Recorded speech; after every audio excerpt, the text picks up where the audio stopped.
Assalamualaikum warahmatullahi wabarakatuh. Di sini saya Denny Permana, NIM E 2019-1179. Kali ini saya akan menjelaskan tiga materi sebelumnya pada mata kuliah ekonomi makro untuk memenuhi ujian tengah semester. Dan di sini ada beberapa materi yang akan saya jelaskan kembali, yaitu di antaranya adalah seperti pengantar ekonomi makro, yang kedua adalah perekonomian terbuka, dan yang ketiga adalah ekonomi tertutup dan kebijakan pemerintah. Yang pertama yang di sini saya jelaskan adalah tentang pengantar ekonomi. Nah, dari segi pengertian itu sendiri, ekonomi ialah berasal dari dua kata yaitu oikos dan nomos, yaitu yang berarti aturan, tatanan, peraturan, dan hukum. Jika digabungkan oikos dan nomos, yang berarti aturan-aturan dalam rumah tangga. Jadi, pada dasarnya ilmu ekonomi mempelajari tentang prinsip-prinsip di dalam menggunakan pendapatan rumah tangga tersebut. Yang kedua adalah pengertian ilmu ekonomi itu sendiri. Ilmu ekonomi ialah bisa dikatakan juga bagian dari ilmu sosial yang mempelajari masyarakat dari segi pemenuhan kebutuhan atau bagian ilmu sosial yang mempelajari perilaku manusia dalam upaya memenuhi kebutuhan. Satu kebutuhan terpenuhi akan muncul kebutuhan lain. Kebutuhan ini bertambah dan akan terus berkembang biak jumlah maupun kualitasnya mengikuti kemajuan peradaban manusia. Dan di sini juga ada penjelasan bahwa ilmu ekonomi menurut Pak Lahri. Menurut Profesor Samuelson bahwa ilmu ekonomi adalah studi mengenai cara-cara manusia dan masyarakat menentukan atau menjatuhkan pilihannya dengan atau tanpa menggunakan sumber-sumber produktif yang langka yang dapat mempunyai penggunaan alternatif. Pembagian ilmu ekonomi itu sendiri. Yang pertama adalah ilmu ekonomi deskriptif, yaitu ilmu ekonomi yang memberikan gambaran tentang suatu kondisi atau keadaan ekonomi dengan sebenarnya. Yang kedua adalah ilmu ekonomi terapan. Di sini ekonomi terapan merupakan cabang ilmu yang tugasnya menelaah kebijakan-kebijakan ekonomi yang perlu dilaksanakan oleh suatu pemerintah dalam mengatasi masalah-masalah ekonomi. Nah, dan secara umum kebijakan ekonomi yang diambil oleh pemerintah mempunyai tujuan untuk yang pertama, menciptakan kesempatan kerja yang penuh, yang kedua menciptakan pertumbuhan ekonomi yang tinggi, yang ketiga menciptakan stabilitas harga, dan yang terakhir menciptakan distribusi pendapatan yang merata. Selanjutnya adalah ekonomi teori atau ekonomi murni. Teori ekonomi adalah pandangan-pandangan yang menggambarkan sifat hubungan yang wujud dalam kegiatan ekonomi dan tentang peristiwa yang terjadi apabila suatu keadaan yang mempengaruhinya mengalami perubahan. Contoh, permintaan suatu barang akan naik bila harga barang tersebut turun. Sebaiknya permintaan akan turun bila harga akan naik. Nah, dengan asumsi penawaran dan pendapatan masyarakat tetap atau semua faktor yang berpengaruh terhadap permintaan. Pengertian ekonomi makro dan mikro. Nah, ekonomi makro itu sendiri ialah tindakan konsumen secara keseluruhan, kegiatan-kegiatan keseluruhan perusahaan, dan perubahan-perubahan keseluruhan kegiatan ekonomi. Nah, variabel-variabel tersebut adalah lain pendapatan nasional, kesempatan kerja dan atau pengangguran, jumlah uang beredar, laju inflasi, pertumbuhan ekonomi maupun neraca pembayaran internasional. Yang dimaksud ekonomi makro itu sendiri adalah ilmu ekonomi yang lingkupnya cukup luas. Nah, sedangkan pada ekonomi makro adalah ekonomi yang lingkupnya cukup kecil, adalah ekonomi yang mempelajari variabel-variabel ekonomi dan lingkup kecil, misalnya perusahaan, rumah tangga. Dalam ekonomi mikro ini dipelajari tentang bagaimana individu menggunakan sumber daya yang dimilikinya sehingga tercapai tingkat kepuasan yang optimum. Di sini menjelaskan pokok pembahasan ekonomi makro. Teori ekonomi makro merupakan salah satu cabang ilmu ekonomi yang mempelajari peristiwa-peristiwa atau masalah-masalah ekonomi secara keseluruhan. Nah, peristiwa-peristiwa tersebut atau masalah-masalah tersebut diantaranya berupa tingkat pendapatan atau produksi nasional, kesempatan kerja, pengangguran, dan perubahan harga yang terjadi dalam suatu perekonomian.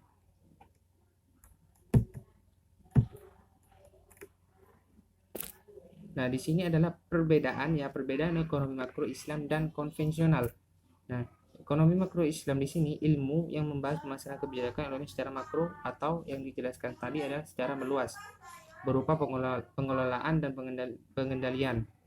Sesuai dengan ajaran Islam, dalam pembahasan perspektif ekonomi Islam ada satu titik awal yang benar-benar harus diperhatikan, yaitu ekonomi dalam Islam itu sesungguhnya bermuara kepada akidah Islam yang bersumber dari syariatnya.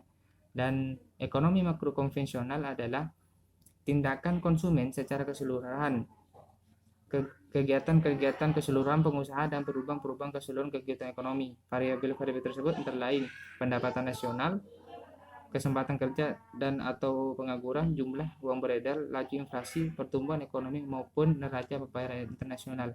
Nah, intinya adalah perbedaan ekonomi makro Islam dengan ekonomi konvensional adalah di mana makro Islam lebih merujuk kepada atau bersumber kepada akidah Islam dan dari syariat, juga dari syariat Islam, sedangkan ekonomi konvensional adalah ekonomi yang merujuk kepada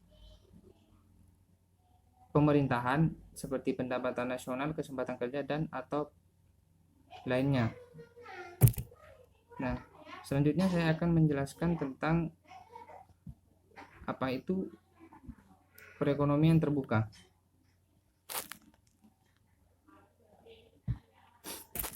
Perekonomian terbuka atau perekonomian 4 sektor. Nah, pengertian ekonomi terbuka itu sendiri ialah perekonomian suatu negara yang terlibat luas dalam perdagangan antar negara. Hampir seluruh negara di dunia menganut perekonomian terbuka. Dengan ikut dalam perdagangan internasional dapat memacu ekonomi nasional karena akan memperluas pasar dan meningkatkan daya saing produksi dalam negeri. Nah, perekonomian terbuka dinamakan juga sebagai ekonomi 4 sektor, yaitu suatu ekonomi yang dibedakan kepada 4 sektor, yaitu yang pertama sektor rumah tangga atau household sector, yaitu terdiri atas kumpulan individu yang dianggap homogen dan identik. Yang kedua adalah sektor perusahaan atau firm sektor yang terdiri atas sekumpulan perusahaan yang memproduksi barang dan jasa. Yang ketiga adalah sektor pemerintahan atau government sector, atau yang memiliki kewenangan politik untuk mengatur kegiatan masyarakat dan perusahaan. Yang terakhir adalah sektor luar negeri atau foreign sector, yaitu sektor perekonomian dunia di mana perekonomian melakukan transaksi ekspor impor. Nah, di sini juga ada konsekuensi dari perekonomian terbuka. Dari segi ekonomi makro, ekonomi terbuka berarti ada pasar keempat dalam proses perekonomian, yaitu pasar luar negeri. Adanya pasar luar negeri mempunyai konsekuensi yang lebih lanjut terhadap pasar-pasar lainnya, khususnya ada konsekuensi penting yang menyangkut penyesuaian pengertian 3 konsep, yaitu yang pertama permintaan agregat. Permintaan agregat yang berbeda dari negara ekspor dan negara pengimpor. Yang kedua adalah jumlah uang yang beredar atau dari pasar barang. Mungkin jumlah uang yang beredar berbeda dengan tingkatan dari barang yang diekspor dengan barang yang diimpor. Yang ketiga adalah harga barang atau jasa.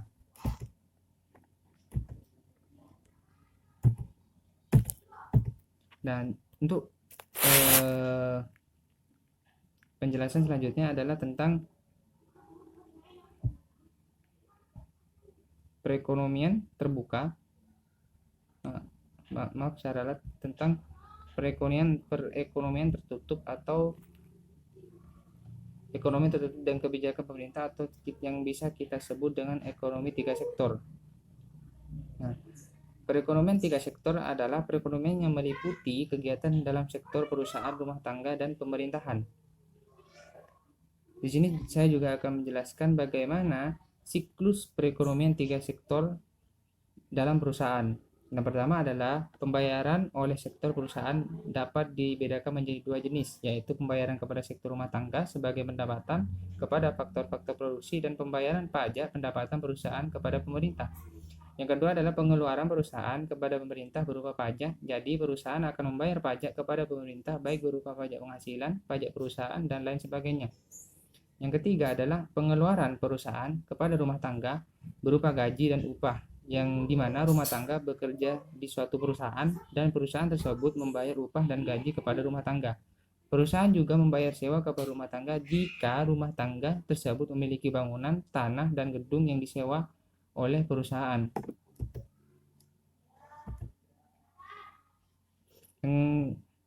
Kedua adalah siklus perekonomian tiga sektor yang meliputi di bidang pemerintah. Yang pertama, pemerintah biasanya mengeluarkan terhadap perusahaan bisa jadi berupa membeli barang-barang produksi yang dimiliki oleh perusahaan, misalnya pemerintah membeli kertas, alat bangunan, atau produksi makanan yang dihasilkan oleh perusahaan sehingga yang dimiliki itu pengeluaran pemerintah dilakukan kepada perusahaan. Sedangkan pemerintah menerima pendapatan berupa pajak dari perusahaan dan rumah tangga.